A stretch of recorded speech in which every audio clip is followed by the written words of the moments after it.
everybody. My name is Adham. I'm a student in Mechanical Engineering Department in Najah National University. Our graduation project is converting the waste rubber into commercial fuel. The world faces the challenge of non-renewable energy source, and for these reasons we add work this project, and we have reached for high efficiency.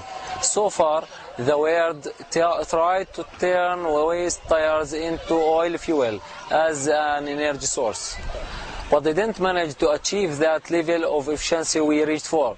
We added a certain material on rubber that make converting process of rubber into oil fuel is fast.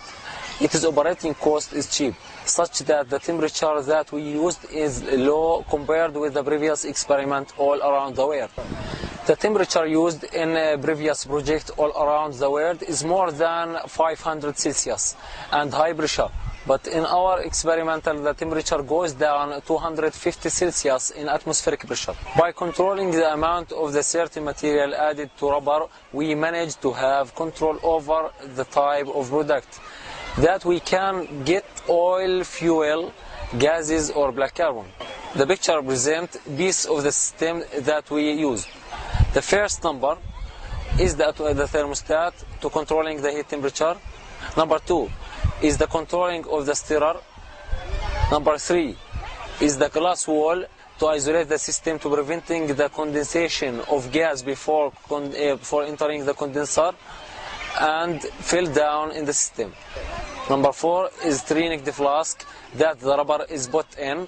Number 5, condenser to make the condensation of gas. And finally, number 6, conical flask to collect the oil fuel. This experiment is after we added the certain material to the rubber. The gas that is produced from boiling the rubber rise up that it will enter the condenser and be converted then into oil fuel and collected in conical flask. Note, here you see that the process of producing oil fuel is fast.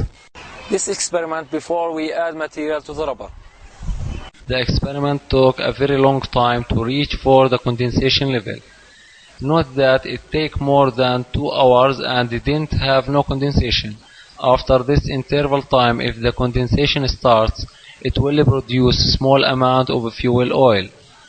But the previous experimental took just 30 minutes. This picture represents the produced samples such that we made separation of these at several fractions.